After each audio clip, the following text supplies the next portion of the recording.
pinjol gampang cair atau pinjol mudah cair, dan tentunya sangat-sangat bisa mencairkan meskipun kita ini belum bekerja, meskipun kita ini ada hutang, dan meskipun slik OJK kita itu bermasalah. Assalamualaikum warahmatullahi wabarakatuh. Di video kali ini saya akan membahas mengenai fenomena pinjaman online langsung cair. Nah, kenapa kok di pinjol ini banyak sekali orang-orang yang galbay dan apa penyebabnya? Apakah separah itu kondisi di Indonesia? Yuk kita akan bahas di video kali ini. Nah, sebenarnya teman-teman, secara aturan OJK itu nggak bisa ya, atau nggak boleh. Kenapa kok ada oknum-oknum nakal pinjol yang mau melakukan hal tersebut dan mencairkan uang? Padahal mereka tahu ya teman-teman, ketika kita dikasih uangnya, maka otomatis akan membuat orang-orang tersebut bisa dikatakan tingkat gagal bayarnya itu tinggi. Oke, pinjol sadar karena masyarakat di Indonesia memang banyak yang masih awam dan banyak yang belum mengerti tentang masalah pinjaman online, sehingga mereka itu kan berharap banyak orang yang pinjam, artinya banyak profit yang masuk ke kantong mereka, karena di bunga setiap pinjaman itu kan berbeda-beda ya teman-teman, dan itu akan menjadikan profit mereka, dan kalau tetap gagal bayar pun itu masuk ke kantong mereka teman-teman. Dan nggak heran banyak pinjol-pinjol nakal itu terus memberikan atau mencairkan pinjamannya. Ya, berharap kalau misalkan orang di daerah-daerah itu kan gampang ditakut-takuti, gampang diteror, gampang diancam dan lain sebagainya.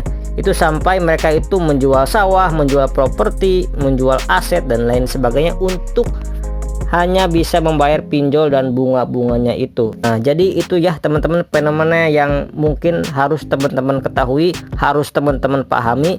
Jadi untuk teman-teman sebagai korban pinjol yang saat ini sedang terjerat pinjaman di aplikasi pinjaman online, ya mungkin nominalnya enggak sedikit ya teman-teman, tapi tetap teman-teman tenang aja, teman-teman tetap bekerja cari uang. Nah, ketika uangnya sudah terkumpul, baru deh teman-teman bisa melunasi pinjaman online tersebut. Untuk teman-teman yang mempunyai pengalaman, silahkan teman-teman sharing-sharing informasinya di kolom komentar.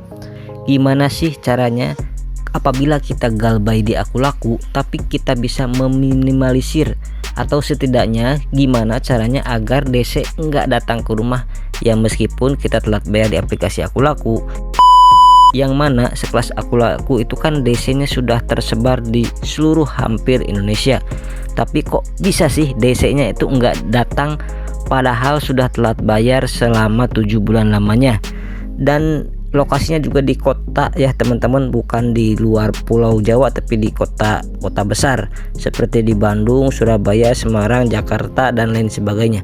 Nah, ini kok bisa? Setelah kita coba cari tahu hal-hal seperti ini, biasanya itu mungkin banyak sekali faktor ya. Di antaranya banyak di daerah tersebut memang itu hutangnya lebih besar dan galbanya sudah jauh lebih lama. Jadi pada dasarnya ketika teman-teman itu telat bayar baru 1 bulan atau di bawah 1 bulan, untuk di Akulaku itu kemungkinan kecil sekali untuk didatangi DC lapangan.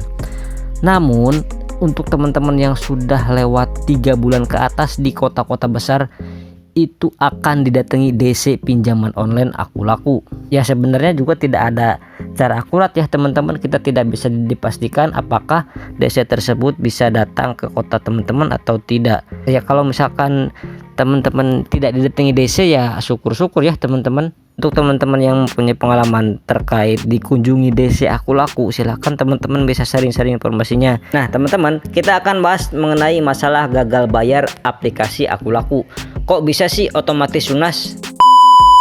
Terutama untuk teman-teman yang saat ini gagal bayar atau telat bayar di aplikasi Akulaku. Jadi harapan saya untuk teman-teman yang telat bayar atau gagal bayar di aplikasi Akulaku saat ini tetap tenang, tetap semangat dan jangan berkecil hati. Insya Allah semua akan baik-baik aja. Insya Allah nggak akan terjadi hal buruk apapun. Amin amin ya robbal alamin. Nah ini ada komentar ya di salah satu channel saya. Nah beliau itu bilang teman saya itu auto lunas setelah 1 tahun lebih pinjaman di Akulaku ya. Jadi itu si temennya itu telat bayar ya teman-teman, ya istilahnya kredit macet lah di aplikasi Akulaku. Dan setelah itu Hokinya lagi, dia meminjam uang itu di ACC kembali ya teman-teman.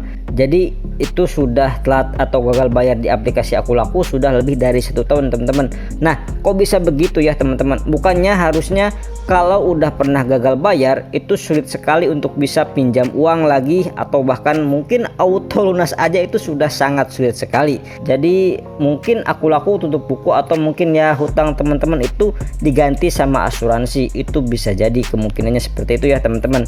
Tapi kan itu kan perbandingannya mungkin 1 dibanding 1000 ya teman-teman. Jadi ya dari sekian banyak orang mungkin 1 orang yang dilunaskan seperti ini. Kenapa hal ini terjadi? Jadi ketika kita atau mungkin hal-hal seperti ini terjadi, ya kita nggak bisa tahu apakah kita bakal auto lunas atau enggak. Ya karena gini lah teman-teman ya, kenapa kok hal itu ada yang bisa dapat lunas meskipun belum bayar? Biasanya karena ya Akulaku tidak mau datanya jelek, ataupun tingkat orang-orang yang gagal bayar lebih dari 90 hari itu semakin hari semakin banyak. Pastinya kalau hutangnya nggak seberapa, hutangnya juga nggak lebih dari misalkan puluhan juta, terus kemudian kemungkinan orang ini bayar, maka tim analisis Akulaku pasti akan ngasih info ya. Jadi gini ya, di mata OJK Akulaku jadi jelek karena akan ada indikator TKB 90 ya. Jadi tingkat gagal bayar di lewat 90 hari seperti itu ya teman-teman. Terus ada beberapa indikator lain yang kalau mungkin kalau makin banyak yang gagal bayar, terus kemudian durasinya makin lama, makin jelek, juga performa dari aplikasi pinjol tersebut itu akan mempengaruhi ya teman-teman. Ya karena ya kita tahu sendiri ya teman-teman, ketika kita sudah gagal bayar pinjaman online atau gagal bayar bank, pasti kita akan masuk ke blacklist. Oke, mungkin cukup sekian di video kali ini. Untuk teman-teman yang mempunyai pengalaman gagal bayar di aplikasi Akulaku, silahkan bisa sharing-sharing informasinya di kolom komentar. Sekian dulu di video kali ini, saya pamit. Wassalamualaikum warahmatullahi wabarakatuh.